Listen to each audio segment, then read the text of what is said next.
ظاہری کے ایام قریب آئے تو حضور نے سرخ پٹی باندھی، تیز بخار ہے نبی کریم کو، دو صحابہ سہارا دے کے مسجد میں لائے، نبی پاک علیہ السلام کو بظاہر سہارا دے کے لایا گیا۔ کریم رسول نے لوگوں کو جمع کیا، حضور آج کیا ہونے والا ہے، آج کیا کہا جائے گا، آج کس لیے میٹنگ بلائی ہے؟ نبی کریم کے کل صحابہ جب مسجد میں جمع ہوئے تو کھچا کھچ مسجد بھری ہے۔ وصال ظاہری سے چند یوم پہلے کی بات، نبی پاک نے فرمایا آج تمہیں کوئی جہاد کی ترغیب نہیں دینی، آج کوئی نیا پیغام نہیں دینا، آج تمہیں بتانا ہے کہ رب نے اپنے بندے کو اختیار دیا ہے، چاہے تو دنیا میں رہے، چاہے تو اس کی بارگاہ میں حاضر ہو جائے۔ اس عبد نے بارگاہ ربوبیت کی طرف لوٹنے کا ارادہ کر لیا ہے۔ حضرت صدیق اکبر رونے لگے تو صحابہ نے کہا تمہیں کیا ہوا؟ کہنے لگے سمجھ نہیں رہے، کسی کی بات نہیں کر رہے، نبی پاک تو اپنی بات فرما رہے ہیں، اس نے جانے کا ارادہ کر لیا۔ سنیے میرے بھائی، محبوب پاک نے فرمایا بھائی کسی شخص کو میری طرف سے کوئی تکلیف پہنچی ہو تو بدلہ لے سکتا ہے، بدلہ لے سکتا ہے، کسی کو تکلیف پہنچی ہو۔ صحابہ پھوٹ کے رونے لگے، محبوبہ کرم ہی کرم ہوا ہے، رحمت ہی رحمت آئی، آپ کے بارے میں گمان کرنے والا بھی دائرہ ایمان سے نکل جائے گا۔ حضور آپ کیا فرما رہے ہیں؟ فرمایا نہیں بھائی اٹھو۔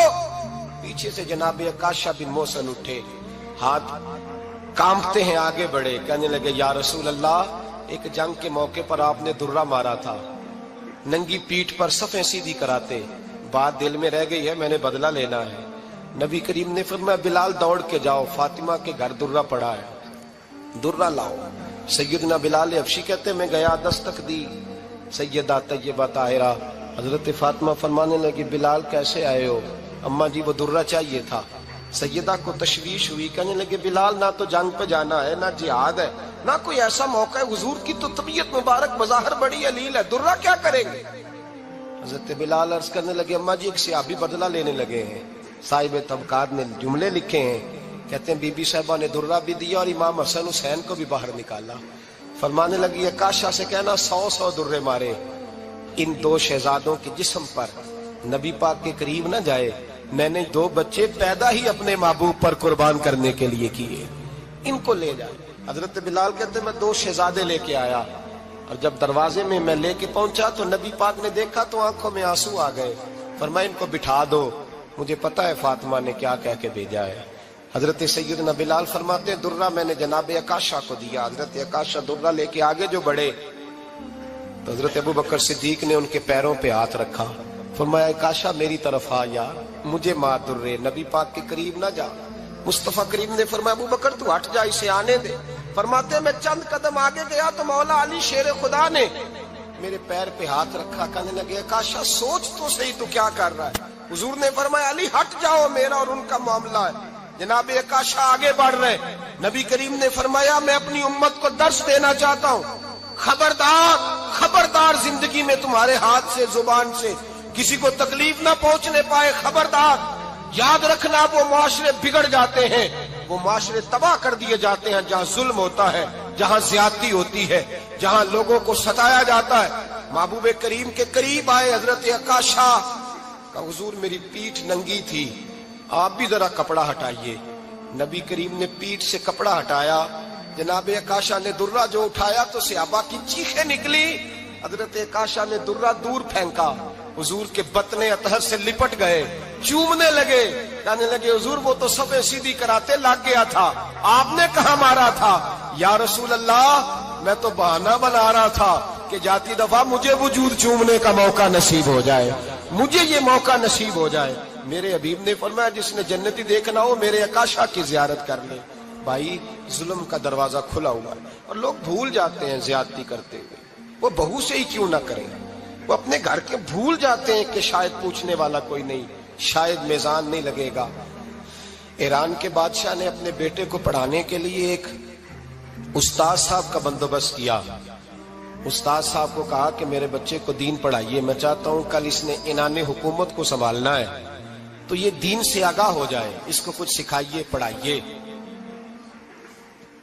بہت نیک بزرگ بڑے درویش عالم پڑھانے لگے، اسباق مکمل ہو گئے، دین کے اسباق قرآن مجید پڑھایا، احادیث طیبہ کا درس دیا، اصول فقہ سے روشناس کرایا۔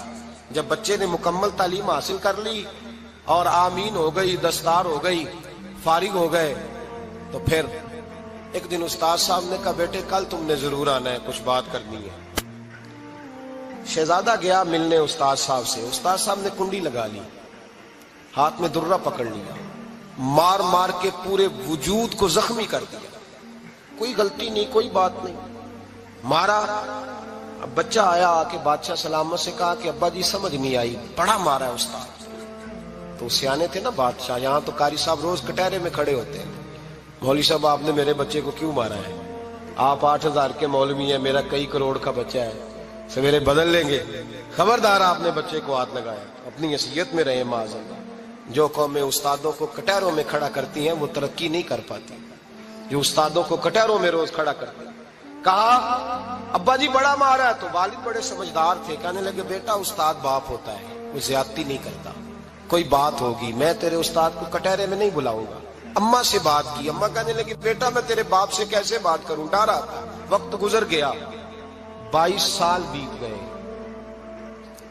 22 سال گزر گئے، بادشاہ کا انتقال ہوا، شہزادہ تخت پہ بیٹھا، پہلا حکم یہ دیا کہ میرے استاد کو بلاؤ، پہلا حکم۔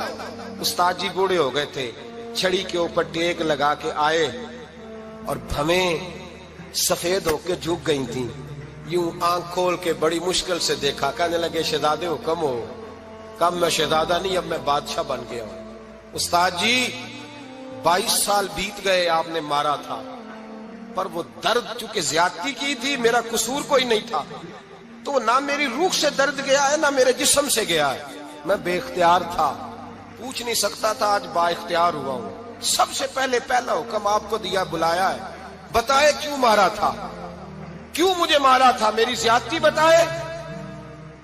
تو استاد، بوڑھے استاد کی آنکھیں آنسوؤں سے بھر گئی، کہنے لگے بیٹے بس آج کے دن کے لیے مارا تھا، یہ جو دن آ گیا نا میری زندگی میں اس لیے مارا تھا، یہ میں چاہتا تھا میری زندگی میں وقت آئے، آج کے بس میری مراد پوری ہو گئی۔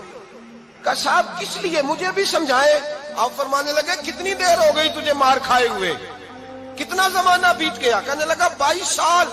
فرمایا زخم بھولے تو نہیں، درد ختم تو نہیں ہوئی، تمہیں بات 1 منٹ کے لیے بھی تمہارے حافظے سے محو تو نہیں ہوئی؟ کہا استاد جی روز رات کو یاد آتی، روز خیال آتا تھا۔ استاد کہنے لگے بھائی تو بے اختیار تھا، پوچھ نہیں سکا، 22 سال تجھے یاد رہا، مجھے پتا تھا تو ایک دن حکمران بنے گا، میں نے تجھے اس لیے مارا تھا کہ بیٹے یاد رکھنا، کسی پہ ظلم نہ کرنا، اگر تجھے 22 سال تک یاد رہا ہے تو جس پر تو ظلم کرے گا اسے بھی قیامت تک یاد رہے گا، اور یہ یاد رکھنا تو آج با اختیار ہوا تو تو نے مجھے بلا لیا ہے، قیامت کے دن غریب با اختیار ہو جائیں گے، مظلوم با اختیار ہو جائیں گے، وہ با اختیار ہوں گے، للہ الواحد القہار، رب کریم کی بارگاہ کے اندر ان کا اختیار ہوگا، اکیلے اللہ کی حکمرانی ہوگی، پھر وہ بلائیں گے، بڑے بڑے کج کلاہ دنیا میں جن کی پگڑیاں اونچی تھی وہ سر جھکائے کھڑے ہوں گے، دنیا میں جو ڈکٹیٹر بنتے تھے ان کی پشتیں لال ہوں گی، ان کو غدار لکھا جائے گا، قیامت تک نہیں بھولے گا۔ ظلم کرنا تو سوچ سمجھ کے کرنا، اتنا کرنا جتنا تم سہ سکتے ہو، اتنی زیادتی کرنا جتنی قیامت میں تم برداشت کر سکتے ہو۔ میرے نبی کریم صلی اللہ علیہ وسلم نے فرمایا ظلم سے بچو، یہ قیامت کے اندھیروں میں سے ایک اندھیرا ہوگا، زندگی میں زیادتی نہ کریں، اگر تھوڑی دیر کے لیے کوئی چیز برداشت کر جائیں گے تو وہ فائدہ دے جائے گی، کچھ دیر کے لیے اگر سہ جائیں گے تو نفع مل جائے گا، سہنے کی کوشش کریں لیکن زیادتی نہ کریں، نظر کو، سوچ کو، ذہن کو پاک رکھیں، اور میرے بھائی زندگی پوری ظلم سے بچیں، زیادتی سے بچیں۔ امیر المومنین حضرت جناب سیدنا عمر فاروق رضی اللہ تعالیٰ عنہ رات گھر میں تھے تو رونے لگے، بڑی دیر تک روتے رہے، والدہ اٹھی تو صاحبزادے سے کہنے لگی پتہ کرو تمہارے باپ کو کیا مسئلہ ہے۔ شہزادے آئے، کہنے لگے امیر المومنین والد گرامی کیا ہوا؟ تو حضرت عمر فاروق کہنے لگے بیٹا اپنی اماں کو بلاؤ۔ والدہ آ گئی، کیا بات ہے، کچھ طبیعت خراب ہے تو حکیم کا بندوبست کیا جائے۔ تو حضرت عمر کہنے لگے کچھ بھی نہیں، آج مسجد سے نکلا ہوں تو نبی پاک کے صحابہ میری تعریفیں کر رہے تھے۔ یہ حضرت فاروق اعظم کے دوسروں پر بہت الزام لگانے والے تھوڑا اپنے آپ کو کٹہرے میں کھڑا کریں، دوسروں سے بہت حساب مانگنے والے اپنا حساب کریں، اپنے آپ سے سوال کریں، کبھی اپنے ضمیر کی عدالت خود لگائیں، اپنے آپ کو کٹہرے میں کھڑا کر کے اپنے آپ سے بات کریں، کبھی فقط آئینے کے سامنے کھڑے ہو کے اپنے دھبے خود دیکھیں اور دیکھیں کس کس وجہ سے لگے۔ زندگی میں اگر